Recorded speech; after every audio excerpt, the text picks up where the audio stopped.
Wellman TV. Ricardo Willis.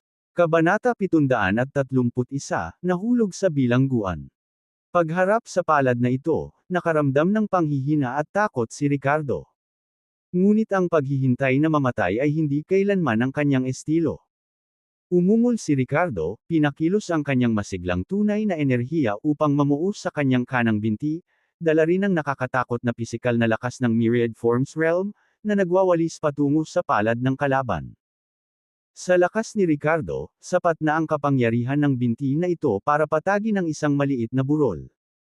Gayunpaman, sa mukha ng palad ni Sullivan, ito ay tila ganap na hindi sapat. Bang! Nabangga ang kanyang kanang paa sa print ng palad, at agad na lumipad pa atras si Ricardo. Umalangaw-ngaw mula sa kanyang kanang binti ang tunog ng pagkaputol ng buto, ang mga buto ay nabali sa pulgada. Ang lakas talaga ng pangangatawan ng batang ito. Ngunit pinagmamasdan si Ricardo na natamba ng sariling palad, wala pa ring sorpresa ang mukha ni Sullivan. Mahalagang tandaan na sa kanyang lakas sa Void Reclusion, ang isang hampas ng palad ay direktang madudurog kahit na ang pisikal na katawan ng isang nascent Soul Realm expert. Katulad noong sinakta ni Elder Sect Master ng Sun Moon Sect, ilang elder sa ilalim ni Grandmaster Leonel ang direktang sumabog. Hindi man todo-todo ang palad ni Sullivan, dapat ay nabasag man lang nito ang kanang binti ni Ricardo. Gayunpaman, bali lang ang buto ni Ricardo, at least buo pa rin ang kanang binti. Aking alagad, kung handa kang tanggapin ang aking kontrol sa kaluluwa ng masunurin, ipinapangako kong uubusin ko ang lahat ng mapagkukunan upang linangin ka. Anumang mga kahilingan mo sa hinaharap, gagawin ko ang aking makakaya upang matupad. Hinding-hindi kita ituturing na isang ordinaryong alipin. Sa puso ni Sullivan, hindi niya maiwasang magkaroon ng pagmamahal sa mga mahuhusay na individual, seryoso at taos pusong nagsasalita kay Ricardo. Magwala. Sa sandaling ito, si Ricardo, na pilit na inalalayan ang kanyang katawan, ay tumayo sa isang paa at galit na pinagalitan si Sullivan nang marinig ang kanyang mga salita. Kung ganoon nga ang kaso, huwag mo akong sisihin sa pagiging walang puso. Nagbuga ng malamig na liwanag ang mga mata ni Sullivan, malamig ang tono. Sa sumunod na sandali, naging anino ang kanyang anyo at muli nang walang awang hinampa si Ricardo. Pagkatapos ng 10 paghinga. Sa sandaling ito, si Ricardo ay nakahandusay sa lupa, na parang putik. Ang mga buto ng kanyang mga paa ay ganap na bali, baluktot tulad ng ilang mga baluktot na dowstick, malata. Malubhang nasugatan din ang kanyang mga laman loob, at siya ay nahimatay. Si Sullivan ay tumingin sa kanya na may malamig na ekspresyon, ang kanyang mga mata ay nagpapakita ng dampi ng kalupitan at kawalang interes. Ang relasyong master-disciple na ito ay hindi pumukaw ng anumang alon sa kanyang puso para sa pagpipigil kay Ricardo. Hanggat hindi namatay ang kabilang partido, sapat na para sa kanila. Siya at ang Broken Pulse Sect ay habol lamang ng legacy sa isip ni Ricardo. Kahit na maging inutil na tao si Ricardo, hanggat nananatili ang kanyang mga alaala, hindi ito makakaapekto sa kanilang mga layunin. Sa susunod na sandali, kinuha ni Sullivan ang isang itim na kadena mula sa isang lagayan ng imbakan. Ang kadena na ito ay isang kayamanan, at sa pagbukas nito, 4 na matutulis na barb sa kadena ang mabangis na tumusok sa mga kamay at paa ni Ricardo. Ang matinding sakit ang gumising kay Ricardo mula sa kanyang kawalan ng malay. Sa orihinal, sa kabila ng malubhang pinsala, nararamdaman pa rin niya ang napakalaking kapangyarihan sa kanyang katawan. Gayunpaman, dahil nakagapos sa itim na tanikala na ito, naramdaman ni Ricardo na parang naubos ang lahat ng kanyang lakas, nang hihina sa sukdulan. Sullivan, gusto mong makuha ang legacy sa katawan ko, hindi ba? Nanaginip ka. Kahit pahirapan mo ako, hindi ko ibibigay sa iyo ang tunay na pamana. Hahaha. Sa sandaling ito, mukhang sama ng loob si Ricardo at pinagtawanan si Sullivan. Ang dating Ricardo, na nakalusot sa Myriad Forms level at nakabisado na ang power of death, ay naniniwala na siya ay sapat na malakas. Kahit nasa harap ng isang nakakatakot na eksperto sa nascent soul realm, mayroon siyang lakas na lumaban. Gayunpaman, nang kumilos si Sullivan, isang mas nakakatakot na eksperto, tunay na naramdaman ni Ricardo ang kahulugan ng palaging may mas mahusay na tao. Masyado pa siyang mahina. Sa sandaling ito, ang kanyang puso ay lumubog sa ilalim. Nang marinig ni Sullivan ang kanyang mga salita, malamig na bumantong hininga si Sullivan, natatakot akong hindi iyon sa iyo. Dalhin siya sa piitan ng Dragon Burial Peak at puntahan ako ni Dewey. Ang Dragon Burial Peak ay isa sa 36 na peak ng Broken Pulse Sect. Hindi tulad ng ibang mga taluktok ng bundok, ang Dragon Burial Peak ay partikular na ginamit upang pigilan ang mga bilanggo, ang lugar kung saan isinagawa ang mga parusa. Sa isang malaking gusali sa paanan ng Dragon Burial Peak, si Ricardo, napakahina at walang magawa, ay may nakaipit na Grand Revitalizing Pill sa kanyang bibig upang matiyak na hindi siya mamamatay. Sa sandaling ito, siya ay kinaladkad sa isang selda na parang patay na aso, nakatali sa isang metal na poste sa loob ng selda. Ang mga kadena na humahawak sa kanyang mga paa ay nakadikit sa 4 na sulok ng selda, na iniwan si Ricardo na nakagapos sa isang nakaspread eagle na posisyon. Napahiya at walang kapangyarihan.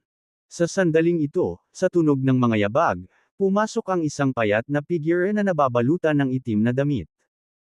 Ang mga mata ng taong ito ay puno ng malupit at nakakatakot na liwanag habang tinitingnan nila si Ricardo pataas at pababa. Ricardo, tama ba? Nandito ako sa utos ng Vice Sect Master na alagaan ka ng mabuti sa mga susunod na araw. Humanda upang tamasahin ito. Ngumisi ang taong nakaitim na roba. Ang kanyang pangalan ay Dewey Mayer, isang makapangyarihang soul cultivator ng Broken Pulse Sect. Matapos mabigang kontrolin ang kaluluwa ni Ricardo, ang Broken Pulse Sect ay nagplano na gumamit ng isang lubhang malisyosong paraan upang agawin ang pamana sa kanya. Ang pamamaraang ito ay tinatawag na Soul Extraction Art, katulad ng Soul Search Technique, na sinubukang gamitin ng Elder of the Wicked Bone kay Nora, ngunit mas malupit pa. Pagkatapos ng matagumpay na paggamit ng Soul Extraction Art, ang kaluluwa ni Ricardo ay permanenteng mapipinsala, ngunit hindi direktang mapapahamak. Mula noon, ang kanyang pisikal na katawan ay magiging isang naglalakad na bangkay, walang pinagkaiba sa mga undead. At ang natitirang fractured na kaluluwa ay kukunin at itatak sa isang Soul Imprint Stone, katulad ng Black Slab na kinuha ni Sullivan kanina. Ang batong ito ay magpapahintulot kay Sullivan at iba pang matataas na miyembro ng Broken Pulse Sect na basahin ang mga alaala at sakupin ang legacy sa loob nila. Gayunpaman, upang maging matagumpay ang Soul Extraction Art na ito, kailangan nito ang paghahangad ng target na halos masira. Kung mas mahina ang paghahangad ng target, mas mataas ang rate ng tagumpay ng Soul Extraction Art. Sa makatuwid, sa mga darating na araw, labis na magdurusa si Ricardo. Sa sandaling ganap na gumuho ang kanyang kalooban mula sa pagpapahirap ay magpapatuloy si Dewey sa Soul Extraction Art. Sa sandaling ito, sa malupit at mapanuksong salita ni Dewey, hawak niya ang isang itim na letigo na natatakpan ng mga tinik at walang awang inihampas ito kay Ricardo. Kabanata 732 narito ang dula.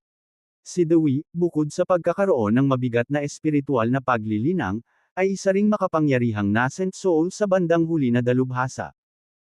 Habang ibinuhos niya ang kanyang tunay na enerhiya sa itim na letigo, ang mga hampas sa katawan ni Ricardo ay naging sanhi ng paghiwa-hiwalay ng kanyang laman, sa kabila ng kanyang matinding pisikal na katatagan. Ungol ngunit nanatiling tahimik si Ricardo, puno ng matinding puot ang mga mata nito habang nakatitig kay Dewey. Nang makita ang matatag na pisikal na anyo ni Ricardo, nagpahayag ng pagtataka si Dewey. Inaasahan niya na ang kanyang welga ay mag-iiwan kay Ricardo na may mas matinding pinsala. Napakabigat ng pisikal na katatagan. Ngunit iyon ay perpekto. Ibig sabihin hindi ko na kailangang magpigil sa pagpapahirap sa iyo. Hahaha. Sa gitna ng kanyang pagkamangha, isang baluktot at perwisyong ngiti ang sumilay sa mukha ni Dewey, na tila na puno ng kakaibang saya. Ang babaeng ito, na may hitsura ng isang nakamamanghang babae sa edad na 30s, ay nagtataglay ng makinis at malambot na balat, isang mahusay na proporsyon, at isang husky na boses, na ikinubli ang kanyang tunay na edad. Bilang karagdagan sa pagiging isa sa iilang makapangyarihang Soul Master ng Broken Paul Sect, si Dewey din ang pinakamataas na Master ng Dragon Burial Peak, na responsable sa pagkakulong at pagpaparusa sa mga kaaway, maling disipulo, at traidor ng sekta. Sa paglipas ng panahon, nabaluktot ang isip ni Dewey mula sa mga pahirap na gawa, na humantong sa isang sadistikong kasiyahan sa pagpapahirap. Ang sinumang bilanggo na nahulog sa kanyang mga kamay ay nakatagpo ng isang trahedya na wakas. Upang pahabain ang pagdurusa at magkaroon ng pinakamataas na kasiyahan mula rito, ginamit niya ang karamihan sa Grand Revitalizing Pills na natatanggap niya buwan-buwan sa loob ng sekta sa kanyang mga biktima, na hinihikayat silang tiisin ang sakit para sa kanyang kasiyahan. Ngayon, nang masaksihan ang matibay na pangangatawan ni Ricardo, tila lumutang ang kanyang tononibik na tila nakakita ng perpektong laruan. Umaasa ako na matitiis mo ito ng kaunti pa, at hindi masyadong mabilis na sumuko sa pagpapahirap. Kung hindi, ito ay medyo mapurol. May mapang-akit ngunit malupit na ngiti sa mukha ni Dewey habang tinutukso, dinidilaan ang dugo at laman mula sa letigo.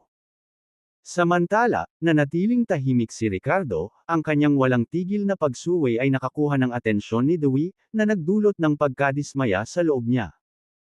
Ang walang awang mga hampas ng itim na letigo ay nagpaulan sa katawan ni Ricardo, na nagdulot ng matinding sakit na muntik nang makabasag ng kanyang kalooban. Gayunpaman, nanatili siyang stoic. Ang mga naunang salita ni Dewey ay hindi sinasadyang nagpahayag ng isang makabuluhang palatandaan kay Ricardo, umaasa siyang hindi siya mawawala ng lakas ng loob. Ang pagsasakatuparan na ito ay nagpasigla lamang sa determinasyon ni Ricardo. Matigas ang ulo mo, hindi ba? Tumawa ng masama si Dewey, naiintriga sa pananahimik ni Ricardo. Makalipas ang 4 na araw, sa maliit na patio ni Kyrie, si Nora, na may malungkot na ekspresyon, ay nagtanong, Tito McCarthy, bakit hindi pa bumabalik si Daddy? Ano ang gusto ni Uncle Kid kay Daddy? Kumikislap ang mga mata ni Kyrie habang sumagot, gusto ni Uncle Kid na magbigay ng espesyal na pamamaraan sa iyong ama. Parang iyong mga aral na nakikita mo sa TV na tumatagal ng 7 araw at 7 gabi. Ito ay medyo normal. Nora, kapag natanggap na ng tatay mo ang teknik, babalik siya para makasama ka. Okay, tumanggo si Nora nang hindi nag-iisip. Pagkatapos ng mga salitang iyon, lumipat ang tingin ni Kyrie sa Peak of Celestial Connection, bakas sa mukha niya ang bahid ng kalungkutan at panghihinayang. Ricardo, nagkamali ka ba ng pagpili? Sa kaibuturan, alam ni Kyrie na 4 na araw na ang lumipas, at hindi pa bumabalik si Ricardo.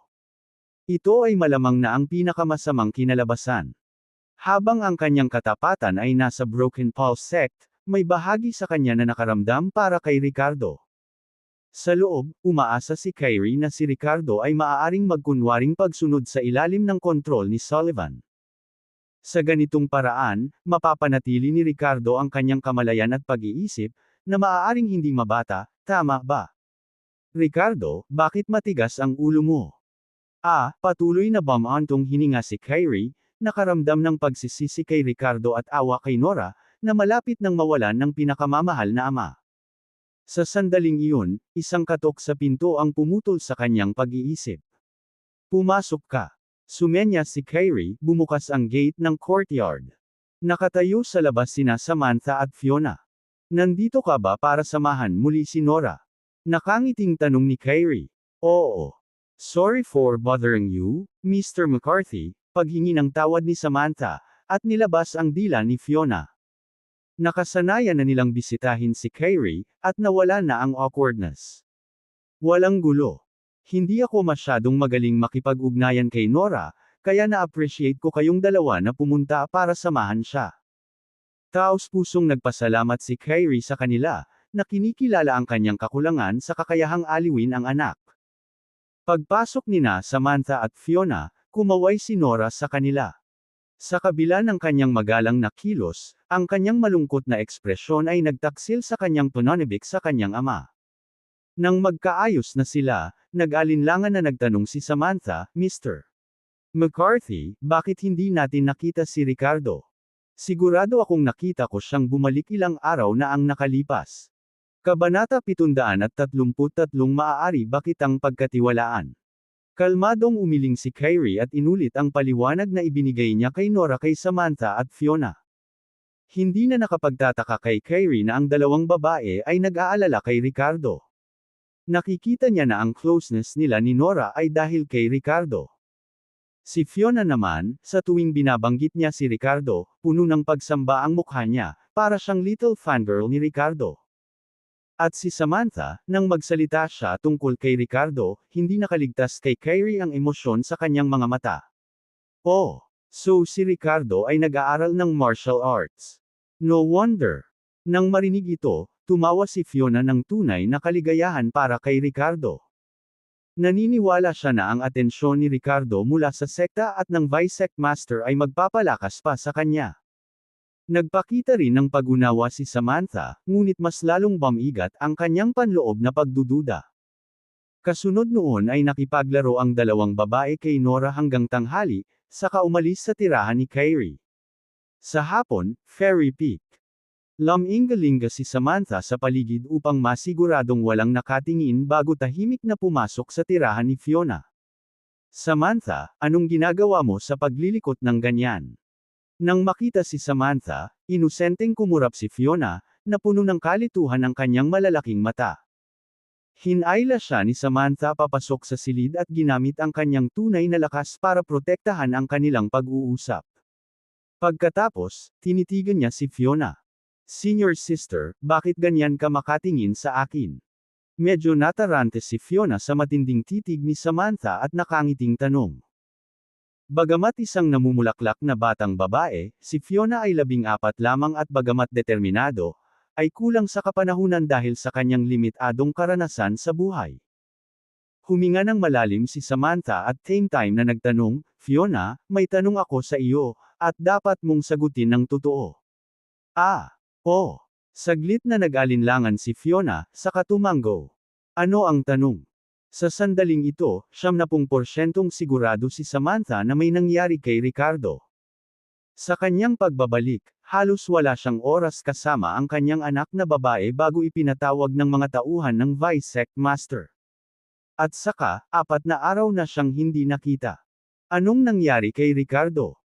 Ang mga mahiwagang salita na sinabi niya sa kanilang huling pagkikita ngayon ay tila isang pahiwatig para sa kanya na humanap ng paraan para kunin si Nora at lisanin ang Broken Pulse Sect. Sa sitwasyong iyon, pinili ni Ricardo na ipahiwatig ang mga salitang iyon sa kanya, na nagpapahiwatig na nakita niya siya bilang isang taong mapagkakatiwalaan niya. Tahimik na nangako si Samantha na hindi siya bibiguin. Kaya, hinanap niya si Fiona, na nagtataglay din ng positibong damdamin para kay Ricardo, upang isakatuparan ang kanilang plano ng magkasama. Fiona, may tanong ako sa iyo. Sa puso mo, sino ang mas malapit sa iyo, si Ricardo o ang Broken Pulse Sect? Seryosong tanong ni Samantha. Nalilito ang mga mata ni Fiona sa tanong. Bagamat pakiramdam niya ay kakaibang tanong iyon, kumpiyansa na sinabi ni Fiona, bagaman parang hindi nararapat, pakiramdam ko. Mas malapit sa akin si Ricardo. Nang marinig ito, nakahinga ng maluwag si Samantha at nagtanong, kung may isang bagay na maaaring makapinsala sa interes ng sekta, ngunit maaaring magligtas sa buhay ni Ricardo, gagawin mo ba ito? Oo naman. Kung hindi dahil kay Ricardo, baka napatay ni Ryan si Fiona sa entrance assessment. Kung may ibig sabihin ang pagliligtas sa buhay ni Ricardo, gagawin ko ang lahat. Desididong sabi ni Fiona. Pagkatapos, na may pagtataka na tingin, nagpatuloy siya, ngunit bakit ang isang taong kasing kakayahan ni Ricardo ay nangangailangan ng isang taong walang kwenta gaya ko para iligtas ang kanyang buhay? Samantha, bakit mo tinatanong sa akin ito? Puno ng kaseryosohan ang ekspresyon ni Samantha. Fiona, maaari ba akong pagkatiwalaan ka? Sandaling nagulat si Fiona ngunit pagkatapos ay mariing tumango, bagaman hindi ko maintindihan ang ibig mong sabihin, kung tungkol sa pagtulong kay Ricardo, Samantha, mangyaring magtiwala sa akin ng buo. Mabuti. Pagkatapos ay kukunin natin ang anak ni Ricardo at aalis sa Broken Pulse Sect. Bukas tayo kikilos. Tumango si Samantha, puno ng hindi natitinag na determinasyon ang kanyang tono. Sa madilim na piitan, patuloy ang tunog ng mga instrumentong tumatama sa katawan ng isang tao. Mabangis at malisyosong ekspresyon ang suot ni Dewey habang patuloy niyang pinapahirapan si Ricardo sa iba't ibang paraan. Gayunpaman, hindi tulad ng dati, ang kanyang mukha ay hindi na nagpakita ng kasiyahan sa halip ay galit at pagsalakay. Tunay nga, ang pagpapahirap sa mga bilanggo ay natuwa sa kanya. Ngunit nang ang bilanggo na ito ay nanatiling tahimik sa kabuuan, ni minsan ay humihingi ng awa, nagsimula itong hamina sa kanyang espiritu. At may gawain siyang dapat tapusin. Kinailangan niyang mabilis na sirain ang espiritu ni Ricardo at, sa kanyang pinakamahina, gamitin ang soul extraction art sa kanya. Pero hanggang ngayon, walang bakas ng pagbagsak ng kalooban ni Ricardo. Kahit na siya ay pinahirapan ng hindi nakikilala. Sa puntong ito, ang katawan ni Ricardo ay natatakpan ng mga sugat, na wala ni isang piraso ng buo na balat ang natitira. Maging ang kanyang mga kuko ay malupit na tinanggal, at ang mga bakal na karayom ay itinutusok sa mga dulo ng daliri kung saan walang mga pako na nagpo-protekta sa kanila. Tiyak na masakit ang sakit. Gayunpaman, ang lalaking ito ay hindi sumigaw o nagsusumamo, na nagpapakita na siya ay malayo pa sa pagkasira ng pag-iisip. Aaminin ko, hinahangaan ko ang iyong katatagan at kalooban. Ngunit bakit tinitiis ito? Kung nasasaktan ka, pwede kang sumigaw. Maaari kang humingi ng awa. Baka mabait ako sayo. Isang pilit na ngiti ang sumilay sa mapang-akit na mukha ni Dewey, habang sinusubukan niyang hikayatin ang dinatitinag na diwa ng lalaking ito. Pa! Dahil doon, dumura si Ricardo ng dugo sa mukha niya, baka sa mga mata nito ang pag-aalipusta. Kabanata 734, Pagharap sa kaaway. Sa parehong araw. Sa tirahan ni Sullivan, ipinatawag si Dewey mula sa Dragon Burial Peak papunta sa lugar na ito. Deputy Sect Leader. Magalang na sabi ng babaeng ito. Kamusta si Ricardo? Kailan maaaring isagawa ang soul extraction art? Tanong ni Sullivan sa malalim na boses. Sa tunog ng kanyang tanong, bakas sa mukha ni Dewey ang pagkapahiya.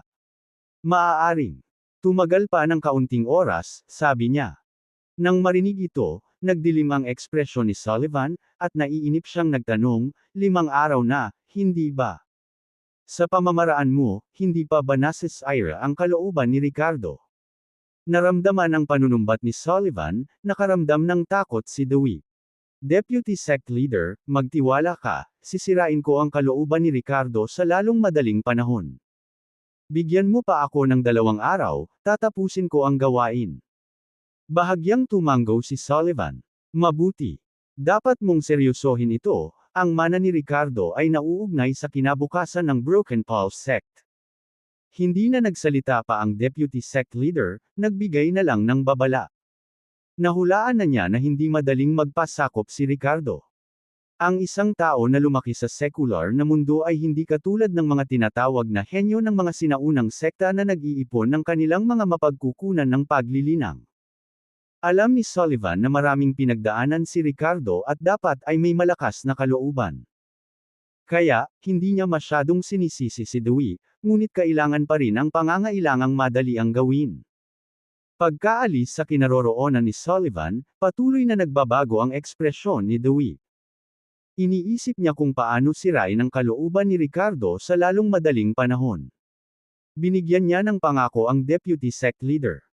Kung hindi niya masisira ang kalooban ni Ricardo sa loob ng 2 araw, hindi niya alam kung paano ito ipapaliwanag. Kumbaga, hindi sapat na masilaw lang ang kanyang katawan para sirain ang kalooban ng isang tao. Kailangan kong magsimula sa isip niya. Kailangan kong gumawa ng paraan para sirain ang puso niya.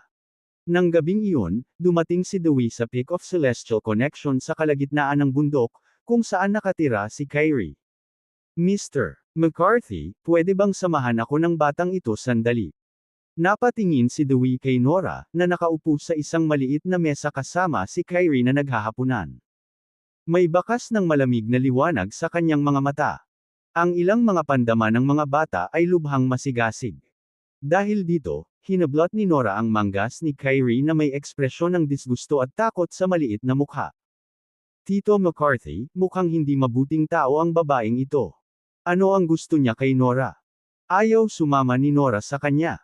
Bakas sa mga mata ni Kyrie ang pag-ayaw at inis. Siyempre, hindi kay Nora.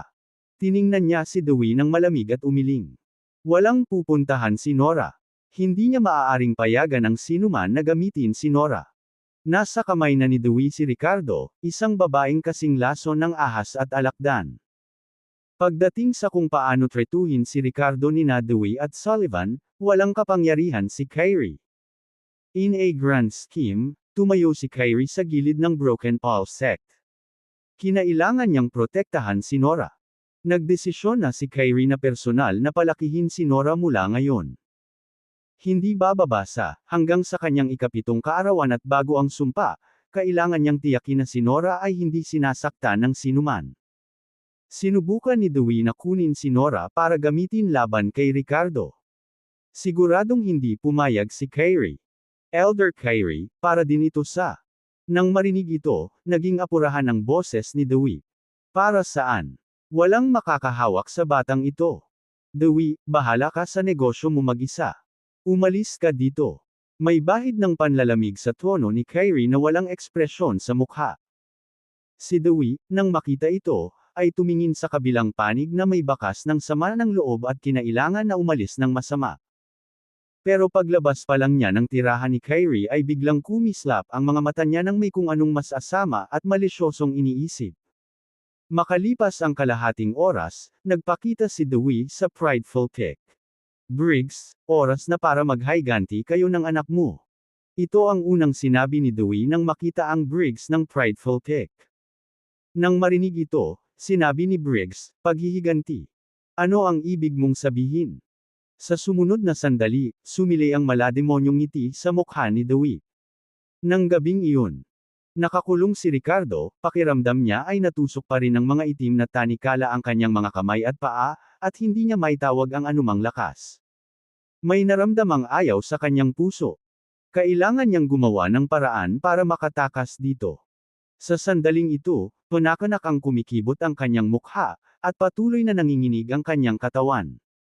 Ang pagpapahirap kay Dewey ay nagpahirap sa kanya ng tuluyan.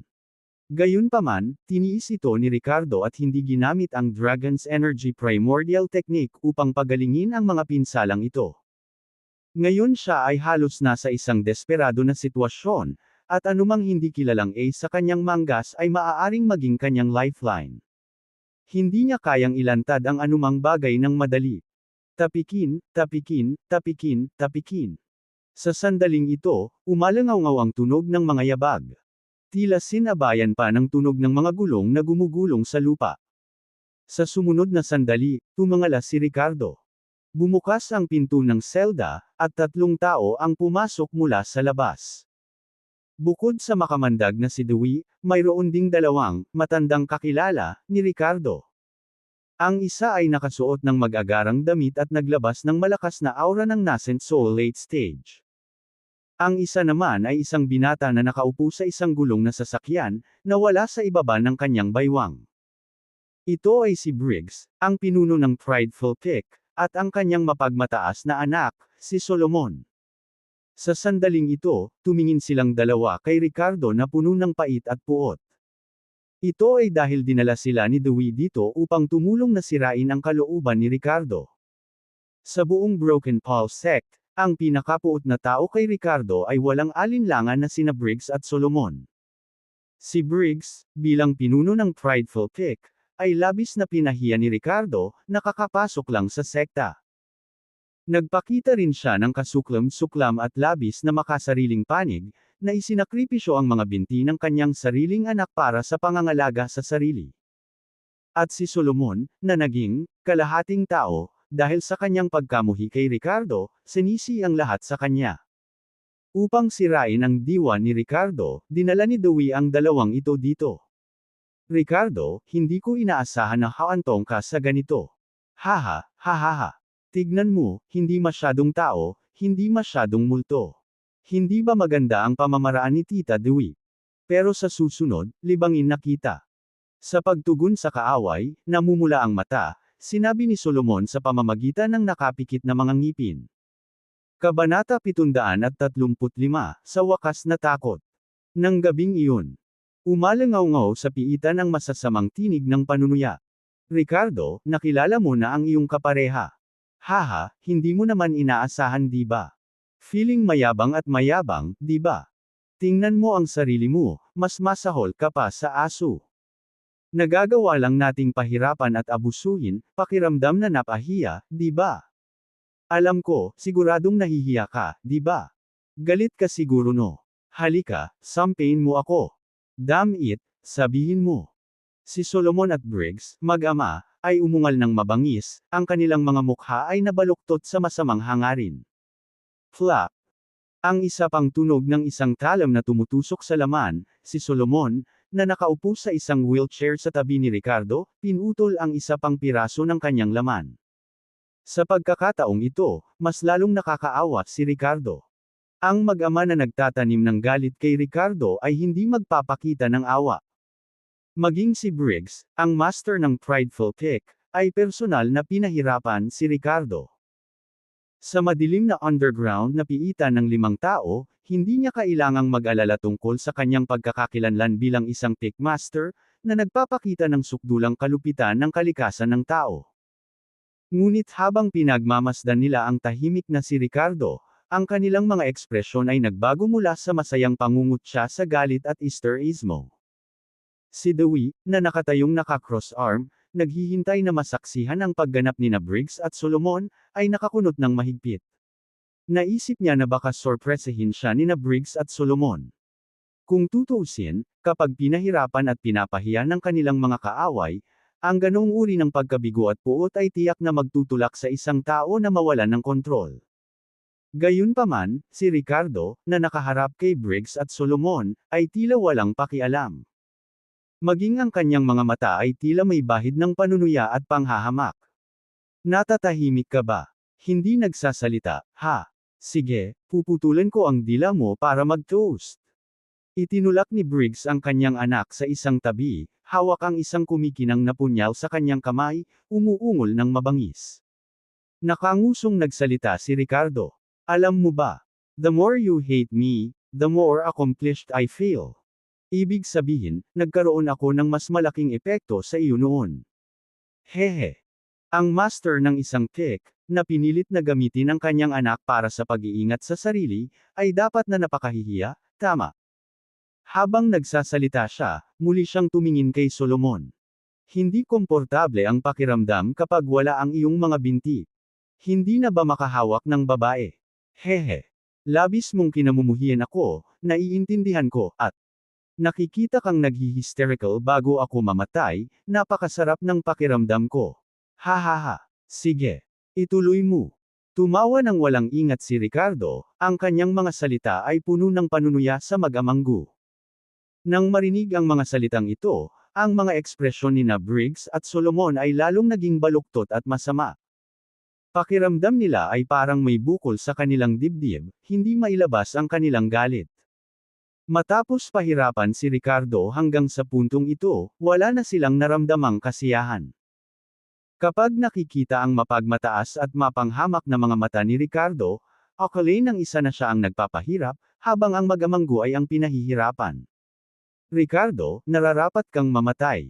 Nararapat na mamatay. Nanginginig sa galit si Briggs. Habang nagsasalita siya, bumunot siya ng espada mula sa kanyang special magic tool at itinutok ito sa puso ni Ricardo. Natulak siya sa bingit ng mga panunuya ni Ricardo. Nang makita ito, agad na namutla ang mukha ni Dewey. Swish! Gamit ang isang latigo, ibinalot niya ang kanyang itim na latigo sa espada ni Briggs, ang mga barbs ay mahigpit na nakakapit sa talam. Briggs, anong ginagawa mo? Hindi maaaring mamatay ang Ricardo na ito. Malamig na sabi ni Dewey. Ang layunin niya ay sirain ang kalooban ni Ricardo, at pagkatapos ay gamitin ang soul extraction art sa kanya. Bago iyon, kailangang manatiling buhay si Ricardo. Bastos ka. Hihiwain ko siya. Kinagat ni Briggs ang kanyang mga ngipin. Sa kabilang banda, si Solomon ay sabik na lumubog ang kanyang mga ngipin sa isang piraso ng laman ni Ricardo. Paano kung hiwain mo siya? Hindi ka mangangahas at hindi mo pa rin ako kayang patayin. Sa pangangatawa ng isang magsasaka, kahit pahirapan mo ako hanggang mamatay, hanggat hindi ako namatay, makakabawi ako. Haha, hindi bababa sa aking mga paa at kamay ay buo. At ang anak mo, magiging lumpo siya magpakailanman. Kalahating katawan na lang ang natitira, mabuti pang patay na. Mr. Mayor, tama ba ako? Sa sandaling ito, walang pakundangan na kinutya ni Ricardo ang mag-amang Gu, na nag-udyok sa kanila ng labis. Nang marinig ni na Briggs at Solomon ang mga salitang ito, nagalit sa kaibuturan. Sa sumunod na sandali, ang una ay tila na impluwensyahan ng kung anong psikolohikal na mungkahi, ang kanyang tingin ay bumagsak sa mga paa ni Ricardo. Klang! Sa susunod na sandali, ang kanyang espada ay bumunot ng ilang mga bulaklak ng espada, na tinatangay ang letigo ni Dewey. Sunod-sunod na hahampasin niya ang katawan ni Ricardo. Kuya, anong ginagawa mo? Saway ulit ni Dewey. Huwag kang mag-alala, hindi ko siya papatayin. Nabaluktot ang mukha ni Briggs sa hinanakit, mapait ang kanyang tono, gusto ko lang siyang putulin. Sabi niya lumpo ang anak ko, at buo siya, di ba? Puputulan ko ang kanyang mga paa at hahayaan siyang matikman ang buhay ng kalahating tao. Sa mga salitang ito, nagliwanag ang mga mata ni Solomon, ang kanyang mga tampok ay binaluktot ng puot at pananabik. Pumalakpak siya at tumawa ng malakas, good. Oo. Tatay, magandang ideya iyan. Bilis, putulin ang kanyang mga paa at gawin siyang kalahating tao. Sa sandaling ito, si Ricardo, na kanina pa nanunuya at tahimik, sa wakas ay nagkaroon ng ganap na pagbabago ng ekspresyon. May bakas ng gulat at hinanakit sa kanyang mga mata. Briggs, kahit maging multo ako, hindi kita bibitawan. Ikaw ay masamang bastard. Kung may lakas ka ng loob, patayin mo na lang ako. Ikaw ay masamang demonyo. Nang makita ang eksenang ito, biglang nagbago ang loob ni Dewey, na sa una ay gustong pigilan ito. Oo. Mukhang alam ng batang ito na ang layunin niya ay durugan ang kanyang espiritu, ngunit hindi upang patayin siya. Kaya't sa ganitong sitwasyon, kahit na siya ay pinahirapan hanggang sa bingit, siya ay laging nakahawak sa isang kislap ng pag-asa, hindi nahuhulog sa ganap na kawalan ng pag-asa. Naisip niya na hanggat nananatili siya, magkakaroon siya ng pagkakataong mabuhay at magsimulang muli. Ngunit ngayon, nang marinig na gusto ni Briggs na putulin ang kanyang mga paa, ang batang ito, sa wakas ay nataranta. Kung tutuusin, sa mata ni Dewey, kahit isang dalubhasa sa fragmentation void ay walang kakayahan na muling buuin ang mga naputol na bias. Napagtanto ni Ricardo na kapag naputol ang kanyang mga paa, siya ay tapos na. Kaya ngayon, talagang nagsisimula na siyang magpanik. Kabanata 736, mga kakaibang pangyayari sa ilalim ng lupa. Nang makita ni Ricardo ang pananabik at gulat, hindi napigilan ni Dewey ang kanyang kagalakan. Sa wakas, tila binabasag niya ang psikolohikal na depensa ni Ricardo. Sina Briggs at Solomon, na nasaksihan ang reaksyon ni Ricardo, ay nagpakita ng malupit at natutuwang mga ekspresyon. Hahaha, Ricardo, sa wakas natakot ka na. Tumawa si Briggs, at si Solomon, na may sama ng loob, ay tumitig kay Ricardo at sinabing, naglakas loob ka bang kutsain ako, isang payle. Papatikim pa kita ng mas kawawa pa sa akin. Ama, atakihin mo. Tumango si Briggs, nilagyan ng chi ang kanyang espada, at sa malakas na puwersa at talas, nilaslas niya ang braso ni Ricardo. Splurt! Tumalsik ang dugo. Isang putol na braso ang nakasabit doon, na nakakabit ng mga tanikala na bakal. Naputol ang buong kanang braso ni Ricardo. Ah! Aking braso! Briggs, demonyo ka! Hinding-hindi ka magkakaroon ng kapayapaan. I swear, ako mismo ang dudurog sa bungo mo. Naghisteryosong sigaw ni Aklan, nagmumura. May chance ka pa ba? Hahaha, malupit na tumawa si Briggs, at pagkatapos ay kumislap muli ang espada. Agad ding naputol ang kaliwang braso ni Ricardo. Tapos yung legs niya. Sa sandaling iyon, ang amoy ng dugo ay tumago sa selula habang ang dugo ay bumulwak mula sa mga naputol na paa ni Ricardo. Mabigat na bumagsak sa lupa dahil sa pagkawala ng lahat ng apat na paa, siya ay sumigaw, nanunumpa ng paghihiganti. Samantala, mabilis na ginamo ni Dewey ang mga sugat ni Ricardo, pinahinto ang pagdurugo at nilagyan ng healing salves. Hindi niya kayang hayaan siyang magdugo. Matapos mapagtanto na hindi na angkop na pahirapan pa si Ricardo, sinenyasan niya sina Briggs at Solomon na umalis sa selda. Hindi na kailangan ng sitwasyon na pahirapan si Ricardo, baka mapatay nila siya. Bukas, kapag nagkaroon na ng langib ang kanyang mga sugat, madudurog ang kanyang espiritu. Pagmamasid sa mga naunang reaksyon ni Ricardo, dapat na mas madali na ngayon. Sa kanyang mga paa at kamay ay naputol at walang pag-asa na nakikita, ang diwa ni Ricardo ay tiyak na nabasag, handa ng basagin. Lingid sa kaalaman ni Dewey, pagkalabas nila ng ilang sandali sa selda, si Ricardo na tila walang malay ay nagmulat ng mga mata. Sa kabila ng kanyang kakila-kilabot na hitsura, mayroon siyang kakaibang ngiti sa kanyang mukha. Nakahinga ng maluwag habang ang kanyang mga paa ay hindi na napigilan ng mga itim na tanikala, naramdaman ni Ricardo ang pagbabalik ng kanyang panloob na lakas at chi. Nang walang pag-aalinlangan, inactivate niya ang Dragon's Energy Primordial Technique para mabilis na muling buuin ang kanyang naputol na mga paa. Habang nakatutok sa pagpapagaling, nanatili rin siyang alerto sa kanyang paligid, handang kumilos kung babalik si Dewey.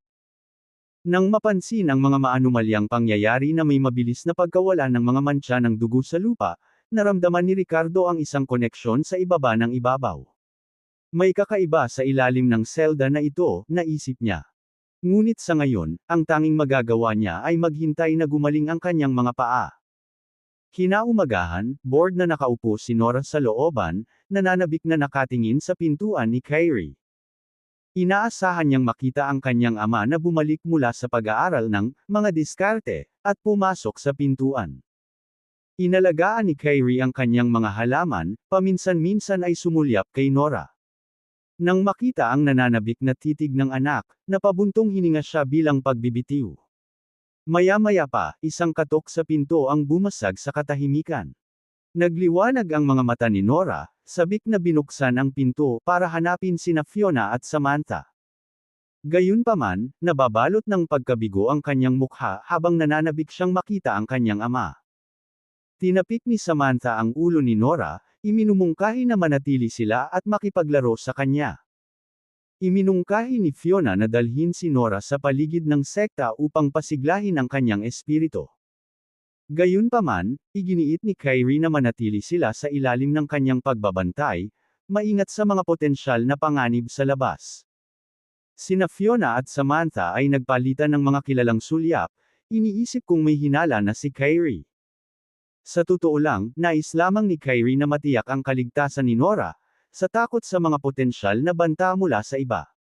Ligtas lamang si Nora sa ilalim ng kanyang pagbabantay. Kabanata 737, sa pilitang pag-alis.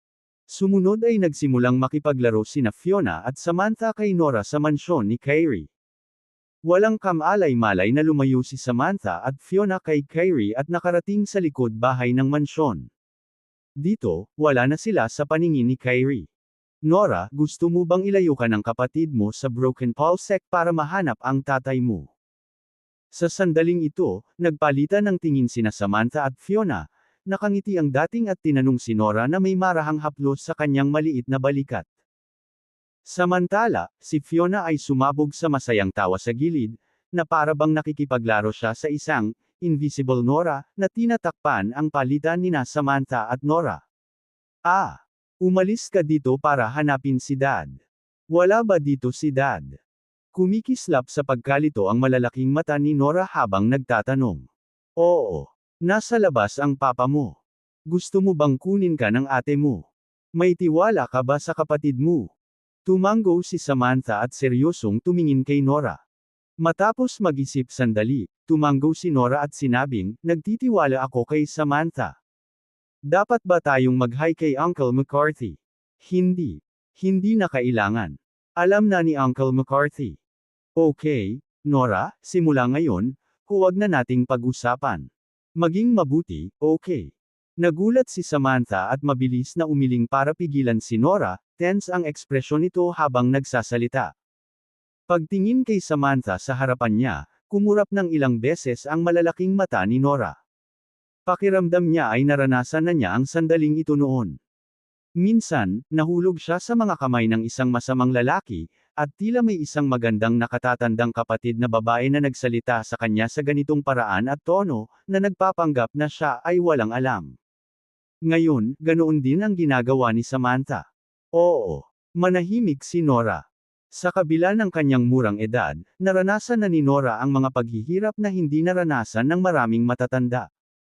Maaaring siya ay mukhang cute, ngunit siya ay napakatalino at matino. Tinanggaw niya ang maliit niyang ulo at taos pusong tiniyak, oo. Magiging mabuti si Nora. Tara na. Tumanggo si Samantha at maingat na binuhat si Nora, palihim na binaliktad ang mga dingding ng mansyon ni Kyrie. Bagamat si Nora ay mayroon na ngayong early stage strength ng apesya, tiyak na hindi siya kasing bilis ni Samantha sa huling yugto ng core formation. Bago umalis, muling sinulyapan ni Samantha si Fiona, at nagpalitan ng kilalang tingin ang dalawa. Nakita nila sa mukha ng isa't isa ang determinasyon at walang takot. Kukunin ni Samantha si Nora at tumakas mula sa Broken Pulse sect, habang si Fiona ay nanatili sa likod upang antalahin ang oras at lituhin ang mga sentido ni Kyrie. Mahirap sabihin kung kaninong misyon ang mas mapanganib. Ngunit para sa lalaking iyon, ni isa sa kanila ay walang pagpipilian na umatras. Natuklasan man sila at pinarusahan ng sekta, tinanggap nila ito. Sa sandaling ito, maaaring hindi napagtanto ni na Samantha at Fiona ang kabigatan ng sitwasyon. Akala siguro nila kahit nahuli sila, haharapin lang nila ang parusa ng sekta. Ngunit kahit na napagtanto nila ito, ang kanilang mga pagpipilian ay malamang na hindi magbabago. Tawanan. Nora, nagtatago ka ba? Darating si Kuya Fiona para hanapin ka.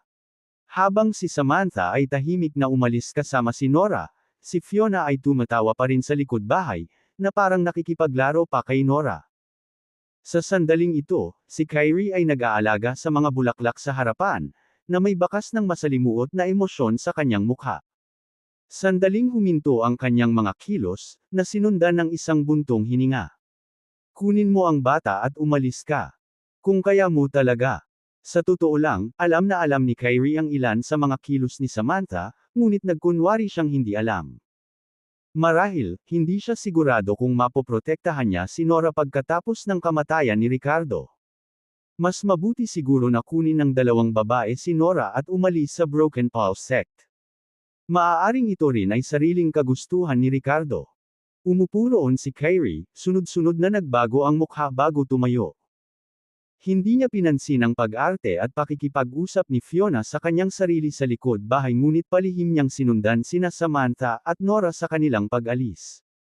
Dinala ni Samantha si Nora sa teritoryo ng Broken Pulse sect. Nang hindi nakakuha ng atensyon, mabilis silang nakarating sa bakana ng hangganan ng teritoryo ng Broken Pulse sect. Gayunpaman, nang makita ni Samantha ang dalawang disipulo ng Broken Pulse sect na nagbabantay sa pasukan, biglang nagbago ang kanyang ekspresyon. Ang gulo. Galing pala sa Prideful Peak ang dalawang disipulong ito, na sumunod kay Solomon at tinakot pa si Samantha kay Guillermo sa Fairy Peak noon. Sa sandaling ito, napansin din ng dalawang ito si Samantha. Nang makita nilang karga-karga ni Samantha si Nora, bakas sa mga mukha nila ang pagkalito. Samantha, bakit mo dinadala ang anak ni Ricardo? Ang isa sa mga disipulo ay humakbang pasulong, sinisiyasat si Samantha. Noong nakaraan, sinundan nila si Guillermo upang takutin si Samantha, ngunit dumating si Ricardo sa oras at mahigpit na hinarap si Guillermo, kaya napaluhod sila at napahampas sa lupa, at naputol pa ang isang braso. Dahil nasaksihan nila ang kapangyarihan ni Ricardo, nagpakita pa rin sila ng paggalang sa ibabaw at tinukoy si Ricardo bilang isang senior na miyembro ng sekta. Bakit ba ang dami mong tanong? Tumabi ka. Nanlamig ang mukha ni Samantha at pilit na saway. Nang bumagsak ang kanyang mga salita, ang dalawang disipulo ng Prideful Peak ay nagkatinginan, hindi sigurado sa kanilang mga ekspresyon. Samantha, bakit ang yabang mo? Dahil lang sa may suporta ka ni Ricardo, sa tingin mo kaya mo kaming aibos sa harap namin. Kahit na makapangyarihan si Ricardo at alagad ng Deputy Sect Master, may mga rules pa rin tayong dapat sundin. Sinusubukan mo bang umalis sa sekta? Sige, ipakita mo lang sa amin ang utos na ibinigay ni Master Galilea. Kung hindi, kahit karga-karga mo ang anak ni Ricardo at umalis ng walang pahintulot, huwag mo kaming sisihin sa pagiging hindi magalang. Ngumuso ang alagad na mukhang kabayo at tinuro si Samantha. Nang marinig ito, napakunot ang noo ni Samantha. Ayon sa mga patakaran, ang mga disipulo ng Broken Paul sect ay hindi maaaring umalis ng sekta ng walang mataas na antas ng pag-aproba. Si Samantha ay kabilang sa Fairy Peak sect. Ayon sa mga alituntunin, kailangan niyang iharap ang utos na ibinigay ni Master Galilea ng Fairy Peak upang legal na umalis sa sekta. Kailangan kong ilabas si Nora for something urgent. Kung maaantala, hindi ka ba natatakot sa pagganti ni Ricardo sa iyo? Nagtakip ng ngipin si Samantha at medyo nagbabantang pahayag. Nang marinig ito, ang alagad na may malakabayo na mukha ay ngumisi, sinusunod lang namin ang mga patakaran. Bukod dito, pinaghihinalaan namin na kinikidnap mo ang anak ni Ricardo nang walang pahintulot. Iniisip din namin ang kaligtasan ng anak ni Ricardo. Kahit na malaman ni Ricardo mamaya, ano ang magagawa niya sa atin? Habang bumabagsak ang mga salita, bakas sa mga mata ni Samantha ang panlalamig sa dalawa na nagpasyang hilingin sa kanya na ipakita ang kanyang utos. Swish! Sa susunod na sandali, isang sinag ng liwanag ang direktang bumaril sa dalawa. Kabanata 738 Lumuhad si Kyrie. Sa sandaling ito, ang karaniwang magiliw na si Samantha ay nagpakita ng kanyang mapagpasyahan at walang awa na panig. Si Samantha ay hindi sigurado kung ano ang eksaktong naranasan ni Ricardo, ngunit dahil hiniling niya sa kanya na ilayo si Nora mula sa Broken Paul sect, ito ay dapat na isang makabuluhang bagay. Sa ganitong sitwasyon, hindi kayang pigilan ni Samantha. Ang lakas ni Samantha ay umabot na ngayon sa huling yugto ng core formation, na nalampasan ang dalawang disipulo ng lalaking mukha ng kabayo sa isang malaking margin. Bukod dito, nawalan na ng braso ang dalawa sa nakaraang engkwentro, na lalong hamina sa kanilang lakas. And caught off guard, hindi nila akalain na maglalakas loob si Samantha na direktang atakihin sila. Sa isang kislap ng espada, ang disipulo sa huling yugto ng core formation, nahuli, agad na bumulwak ng dugo 5 hakbang palayo. Ang kanyang lalamunan ay biglang nagkaroon ng dagdag na butas ng dugo, at ang kanyang mga mata ay nanlaki na parang patay na isda. Ikaw, gurgle. Tinakpan ng disipulo ang kanyang lalamunan, na may hitsura ng kakilakilabot at hindi pagpayag, na gumawa ng tunog na parang bumubulusok na tubig. The next moment, wala na siya. Samantala, hindi tumigil si Samantha, at isa pang espada ang tumusok sa puso ng ibang tao. Tulong. May tumulong. Agad na nag-react ang tao at sumigaw, habang buong lakas din nilang depensahan ang atake ni Samantha. Pagkaraan ng ilang paghinga, nag-away ang dalawa, at si Samantha, sa kabila ng kanyang nasugatan na tiyan, ay mabilis na nalutas ang sitwasyon. Sa sandaling ito, si Nora, sa mga bisig ni Samantha, ay nanlaki ang kanyang mga mata. Hindi inaasahan ng batang babae na direktang papatayin ni Samantha ang isang tao para kunin siya. Sa isang sandali, naalala ng maliit na ang kanyang ama ay hindi nagpakita ng ilang araw, na napagtanto ang isang bagay. Samantha, may nangyari ba kay Dad? Gayunpaman, walang oras si Samantha para magpaliwanag kay Nora sa sandaling iyon. Binuhat niya ang maliit na babae at sumugod patungo sa pasukan ng Broken Paul sect. Ang pasukan ay iba sa iba pang mga hangganan ng sekta. Hanggat na i-inject si Chi sa monumento na itinayo doon, mabubuksan ang pasukan. Ngunit sa sandaling iyon, Buzz! Sinamahan ng isang malakas na spatial fluctuation, si Samantha ay kitang-kitang napansin na ang hangganan ng sekta ay tila baluktot. Ang monumento sa harap ni Samantha ay biglang nawala sa kanyang paningin. Sa madaling salita, ang pasukan sa domain ng sekta ay inilipat ng ilang puwersa. Nang makita ito, biglang nagbago ang mukha ni Samantha. Ilabas mo kami. Sa pag-iyak, si Samantha, hawak ang kanyang espada, ay sumugod patungo sa hangganan at marahas na sinaksak ito. Gayunpaman, sa kanyang huling lakas ng core formation, hindi niya mapilitan na lumampas sa hangganan.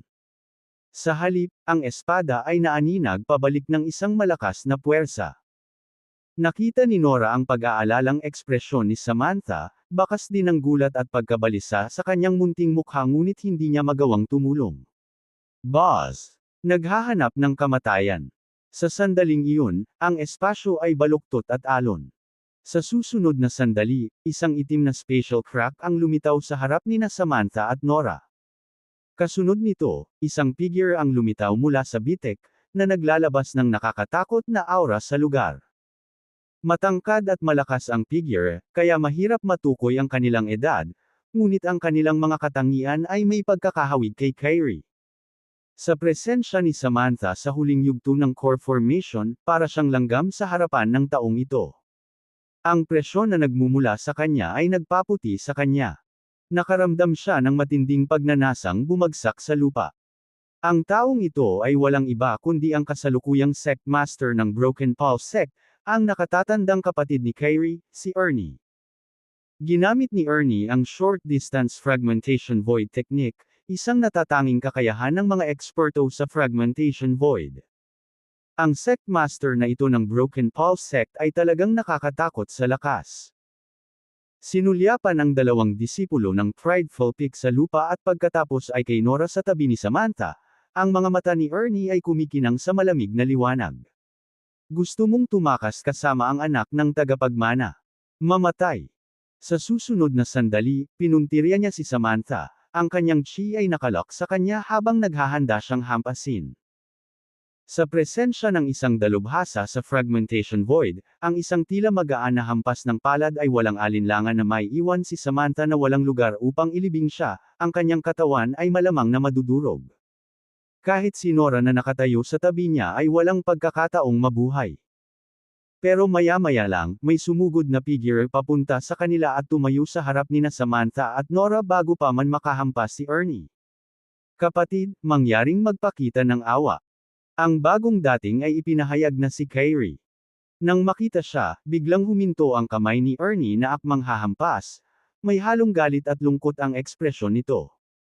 Kyrie, anong ginagawa mo? Umalis ka sa daan. Malamig na saway ni Ernie. Theo McCarthy. Papatayin ba niya si Nora? Sa sandaling iyon, nahihiyang tumawag si Nora nang makita si Kyrie. Nang marinig ito, nanginag ang buong pagkatao ni Kyrie. Sumulyap siya kay Nora, sumilay ang ngiti sa kanyang mukha, Nora, huwag kang mag-alala, paprotektahan ka ni Uncle. Ang mga tao ay hindi walang emosyon. Sa mga araw na ito, araw-araw niyang kasama si Nora, technically bilang isang tiyuhin, ngunit parang isang relasyon ng lolo at apo. Kahit na hindi sinabi ni Kyrie na nakita niya si Nora bilang kanyang sarili, itinuring niya ito bilang isang itinatangi na nakababatang kamag-anak. Walang anak, na may medyo sira-sirang kalikasan, si Kyrie, nang marinig ang titulong Uncle McCarthy, ay tila naantig sa pinakamalambot na bahagi ng kanyang puso. Sa susunod na sandali, lumingon si Kyrie, tumingin kay Ernie, at lumuhad na may kalakasan. Alam niyang sa nakakakilabot na lakas ng kuya niya, kahit na lumaban siya hanggang kamatayan, walang suspense sa kahihinatnan. Umaasa na lamang siya na maaari siyang humingi ng awa. Sa gitna ng maringal na hanay ng Horizon Mountain, isang figure ang nagtago ng kanilang aura at matiyagang naghihintay sa isang lambak sa loob ng 4 o 5 araw. Bakit hindi pa kumikilos ang Young Master? Nakatayo si Vinny sa tabi ng isang lawa, nakasimangot at bumubulong. Bilang isang Elder Sect Master ng Sun Moon Sect sa tuktok ng Void Reclusion, isang pakiramdam ng pagkabalisa ay nagsimulang umusbong sa loob niya. Gayunpaman, si Vinny, na hindi alam ang sitwasyon, ay hindi nang ahas na kumilos ng padalos-dalos. Sa sandaling iyon, nagbago ang ekspresyon ni Vinny, naramdaman ng pagbabago-bago ng hadlang na hindi nakikita ng mga ordinaryong tao. Bilang isang dalubhasa sa tuktok ng huli na Void Reclusion, ang pangunawa ni Vinny ay hindi malinlang ng gayong mga pagbabago. Parang may umaatake sa hangganan. Nako, may mali. Sinisikap ba ng Young Master na puwersahang lumagpas sa hangganan ng Broken Pulse Sect para makatakas? Tumigas ang mukha ni Vinny nang maging isang bahid ng liwanag at mabilis na tinungo ang isang direksyon. Sa isang kisap mata, nakarating siya sa tuktok ng bundok at gumawa ng isang mabangis na suntok patungo sa tila isang bakanteng espasyo, na naging sanhi ng panginginig ng hangin. Kabanata 739 na pagpasok sa ibang dimensyon. Kuya, pakiusap ko, iligtas mo ang bata. Walang kasalanan ng bata. Hayaan mo na lang sila. Nahulog na si Ricardo sa kamay ng Broken Pulse sect, bata pa lang si Nora, at isinumpa din siya ng Ancient Willis family. Maawa ka sa kanya at hayaan mo siyang umalis. Walang magagawang masama ang isang bata. Pakiusap, kapatid, iligtas mo ang kanyang buhay. Sa loob ng napakaraming taon, hindi ako nagtanong ng anuman sa iyo. Minsan lang, kaya mo ba? Pakiusap ni Kyrie habang nakaluhod sa lupa. Sa pagtingin sa kanyang nakababatang kapatid, ang Panginoon ng Broken Pulse sect, bakas sa mukha ni Ernie ang nanlalamig na lamig at may sama ng loob. Ang lumuhod sa harapan ko para sa isang bata na walang kinalaman sa iyo. Kyrie, ikaw. Pagkatapos ng nakakabinging katahimikan, umiling si Ernie na may malungkot na tono. Bilang magkapatid sa dugo, naabot ni Ernie ang Fragmentation Void Realm, hawak ang posisyon ng Master ng Broken Pulse sect. Habang si Kyrie, na may katulad na mga talento, ay nanatili sa tuktok ng yugto ng Nascent Soul. Lahat ay dahil sa magkaibang personalidad nila. Si Ernie ay palaging mapagkumpetensya at ambisyoso, patuloy na nagsusumikap na maging mas malakas. Habang ang karakter ni Kyrie ay nakakalat at hindi nakatutok, ang kanyang mga interes ay iba-iba at ang kanyang enerhiya ay nakakalat. Nagdulot ito ng malaking agwat sa lakas sa pagitan niya at ng kanyang nakatatandang kapatid. Ikinagalit ni Ernie si Kyrie dahil sa hindi pagtupad sa kanyang potensyal. Kahit na hanggang sa tawagin siyang basura sa kanilang kabataan. Noong panahong iyon, halos magkaaway ang magkapatid. Noon ay umalis si Kyrie sa Broken Pulse sect at itinatag ang Reverse Fate Pavilion, na naging isang kilalang, Great Witch Doctor, sa Outer World. Sinubukan ni Ernie na ibalik siya sa sekta, ngunit matigas na tumanggi si Kyrie. Gayunpaman, nang pumanaw ang kanilang ina, nais ni Kyrie na bumalik para magbigay galang. Si Ernie, na bitter pa rin sa nakaraan, ay tahasang pinalaya si Kyrie, na pinagbabawalan na makita ang kanilang ina sa huling pagkakataon. Ang magkapatid ay magkaaway noong panahong iyon. Inabot ng ilang dekada bago sila magkasundo. Pero kahit sa mga panahong iyon ay hindi nakiusap si Kyrie kay Ernie. Gayunpaman, ngayon, lumuhad si Kyrie kay Ernie alang-alang sa anak ng isang estranghero. Sa sandaling ito, may halong pagkakomplikado, galit, at kawalan ng magawa ang ekspresyon ni Ernie. Kuya, kung balak mong patayin si Nora, kailangan mo muna akong patayin. Nangako ako kay Ricardo na dadalhin ang batang ito sa Broken Pulse sect at alagaan siya ng maayos. Baka gusto ng Broken Pulse sect na agawin ang mana ni Ricardo, at pumikit ako dyan. Pero inosente ang batang ito. Kaya mo bang iligtas ang buhay niya? Same time na pakiusap ni Kyrie. Napabuntong hininga si Ernie at magsasalita na sana nang biglang may nagbago. Puff! Isang bahagyang tunog, tulad ng papong ng isang bula, ay narinig. Ngunit ang natitirang enerhiyang dala nito ay naging seryoso ang ekspresyon ni Ernie. Ang domain barrier ng Broken Pulse sect ay pilit na nasira mula sa labas. Sa susunod na sandali, isang figure na mahigit 2 metro ang taas, ganap na nababalot ng itim na balabal, na pilit na pinapasok mula sa labas. Sa pagkakataong iyon, biglang nagbago ang ekspresyon ni Kyrie na nakaluhod sa lupa. At si Ernie, ang master ng Broken Pulse sect, ay nagpakita ng galit. Nora Young Mistress. Sa pagkakataong iyon, napansin ni Vinny, na unang sumagot, si Nora, na pinuprotektahan ni Samantha. Bilang ang dapat na tumanggap sa kanila, ipinakita ni Ricardo kay Vinny ang larawan ni Nora noon pa man, upang makakilos siya ng naaayon. Kaya naman, natural na nakilala ni Vinny si Nora sa sandaling ito. Nang marinig ang kanyang bulalas na, Nora Young Mistress, ang mga taong naroroon ay may iba't ibang ekspresyon. Malamig na bamantong hininga si Ernie, at sa isang iglap ay lumakas ang hangarin ng pagpatay. He snorted coldly at, hindi pinapansin si Kyrie na nakaluhod sa lupa, diretsyong sinampal niya si Samantha at Nora. Si Samantha, na palaging nasa gilid, ay mas mabilis pa kaysa kay Ernie sa isang fraksyon ng isang segundo. Kunin mo si Nora at umalis ka. Mabilis. Buong lakas siyang sumigaw kay Vinnie sabay yakap kay Nora. Sabay ikot ng katawan, panangga si Nora sa sariling likod mula kay Ernie. Boom! Sa sandaling bumagsak ang mga salita, isang malamig at nakakatakot na tunog ang lumitaw. Isang palad ang damapo sa katawan ni Samantha, at ang kanyang katawan ay agad na naging madugong ambon. Siya ay nawala ng walang bakas. Hindi may kakaila ni Vinnie, isang peak void reclusion expert, na mabilis ang kanyang reaksyon. Ngunit sa sitwasyong ito, si Nora lang ang nahawakan niya ng mahigpit, hindi niya nagawang iligtas si Samantha. Kahit hawak-hawak niya si Nora, tumalikod si Vinnie at sinangga ang bata gamit ang sariling likod, kinuha ang natitirang lakas ng suntok ni Ernie. Bilang isang nakakatakot na pag-iral sa Fragmentation Void Realm, halos hindi nabawasan ang suntok ni Ernie sa kapangyarihan matapos durugan si Samantha. Boom! Puff! Matigas ang print ng palad sa katawan ni Vinnie. Maging ang napakaraming eksperto sa Void Reclusion ay umuubo ng dugo dahil sa suntok ni Ernie. Bagamat ang pagkakaiba sa pagitan ng huling yugto ng Void Reclusion at ang unang bahagi ng Fragmentation Void Realm ay maaaring mukhang isang bahagyang pagkakaiba, ang kanilang aktwal na mga lakas ay magkaiba sa mundo. Gayunpaman, bagamat nasugatan si Vinnie ng suntok ni Ernie, hindi nito napigilan ang pagtakas sa Broken Pulse Sect. Ang Elder Sect Master ng Sun Moon Sect, kasama si Nora sa kanyang mga bisig, ay hindi nagdalawang isip at, kahit na sa lakas ng suntok ni Ernie, pinabilis ang kanyang bilis. Puff! Desperado na sinubukan ni Samantha na lusutan ang domain barrier ng sekta, ngunit hindi nito napigilan si Vinnie. Nilagpasan niya ang harang at humagalpak ng tawa.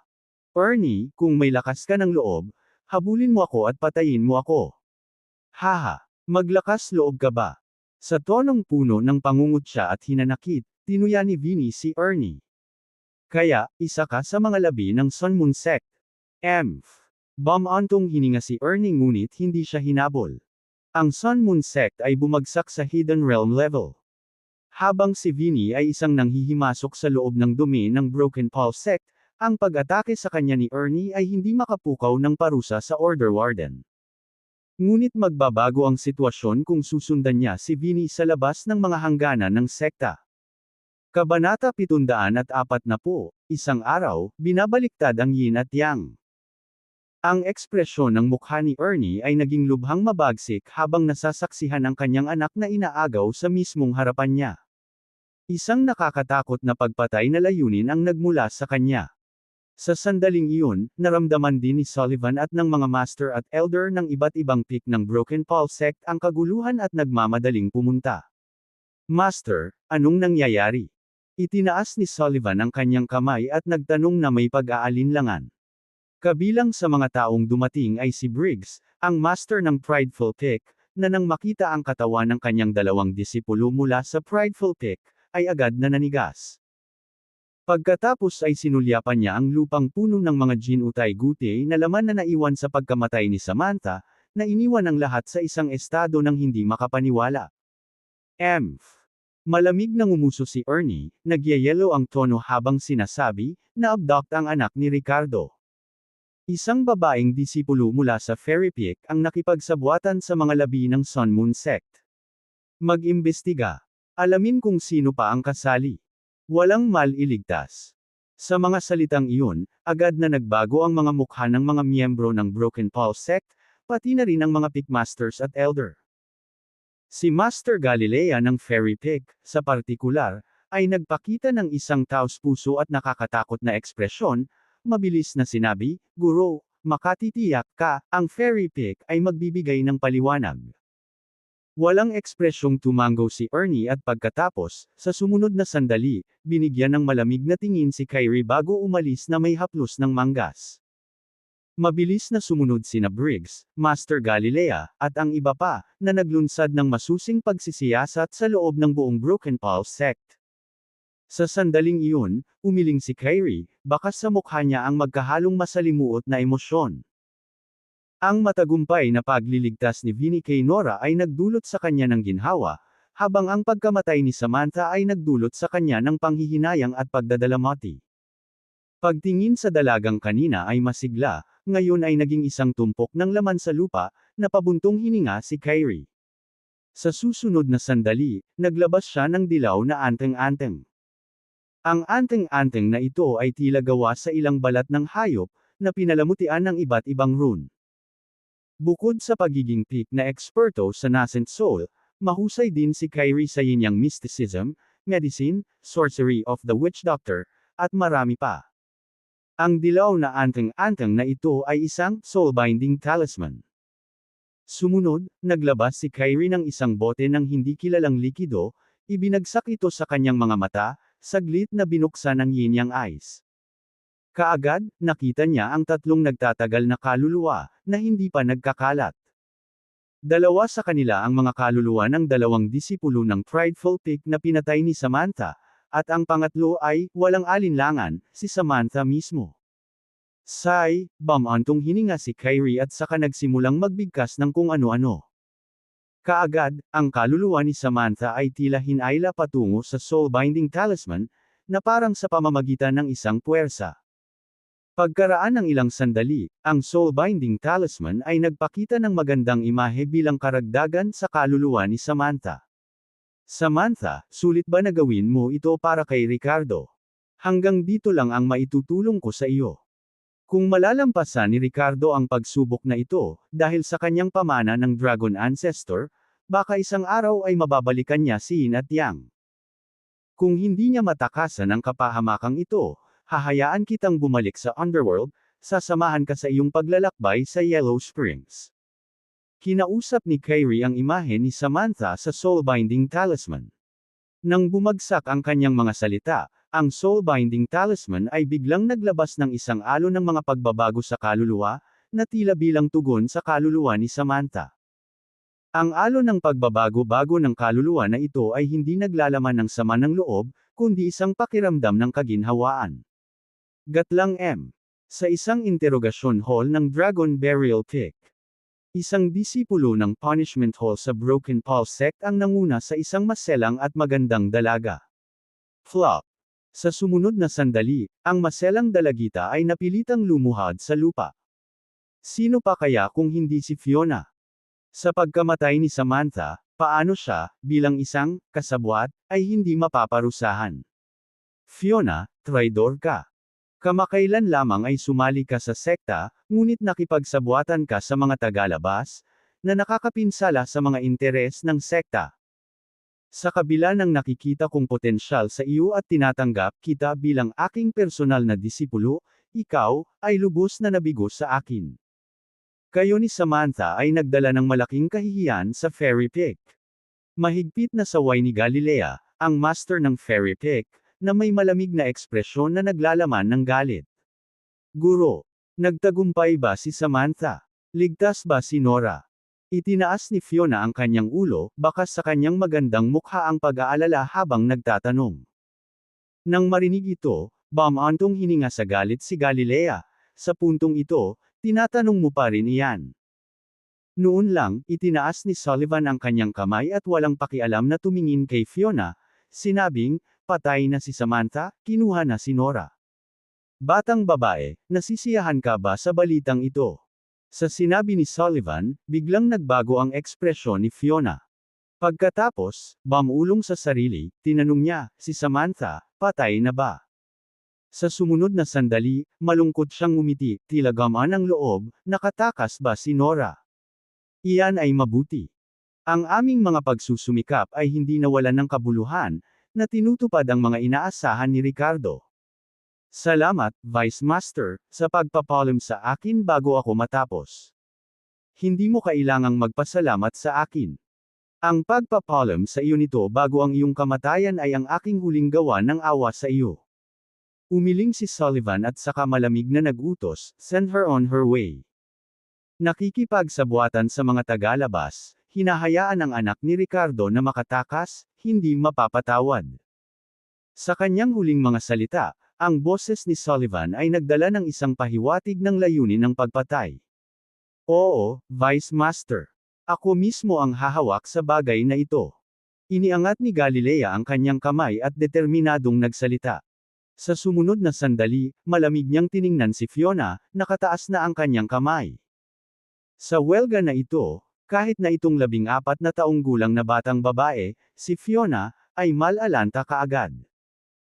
Bago siya mamatay, kinagat ni Fiona ang kanyang labi, ang kanyang malalaking mata ay nagpapakita ng pag-aalala at pagsusumamo habang nagtanong, "Guro, mga kagalang-galang na matatanda, maaari mo bang sabihin sa akin? Ano ang nangyari kay Ricardo? Tanga ka, bakit ang dami mong kailangang malaman? Ano ang magbabago sa iyo nang malaman mo? Magpatuloy sa iyong lakad ng payapa." Umiling si Galilea, bumantong hininga, at sinabi. Habang ang kanyang kamay ay nakahanda upang magbigay ng isang nakamamatay na suntok, sa sandaling iyon, isang apurahang boses ang umalangaw-ngaw. Maghintay. Pagtingin sa pinanggalingan ng boses, biglang nagsalita si Briggs, na hamarang sa Galilea. Mr. Briggs, ano ang ibig mong sabihin dito?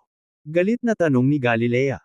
Sa kasalukuyan, maging si Sullivan ay naguguluhan, nakatingin sa master ng prideful peak na ito. Tanging si Dewey, ang babaeng elder ng Punishment Hall ng Dragon Burial Peak, na kabilang sa Broken Paul sect, ang nagtaas ng kilay, na tila may naiintindihan. Nang tumingin kay Fiona, ang mukha ni Briggs ay may mapanukso at mapaglarong ngiti, na nagsasabing, sino ang nagsabing walang mababago ang batang ito? Naniniwala akong malaki ang pakinabang niya. Kasabay nito, tumawa ng masama si Briggs, munting babae, masasabi ko sa iyo na si Ricardo ay kasalukuyang nakakulong sa piitan ng Dragon Burial Peak, na dumaranas ng matinding paghihirap. Pinutol ko ang kanyang mga paa, na naging lumpo. Hahaha. Paano iyon tunog? Nagulat ka ba sa balitang ito, na bigla o hindi? Sa una ay nagbitiw sa kamatayan, ang ekspresyon ni Fiona ay agad na napalitan ng takot at hindi makapaniwala nang marinig ito.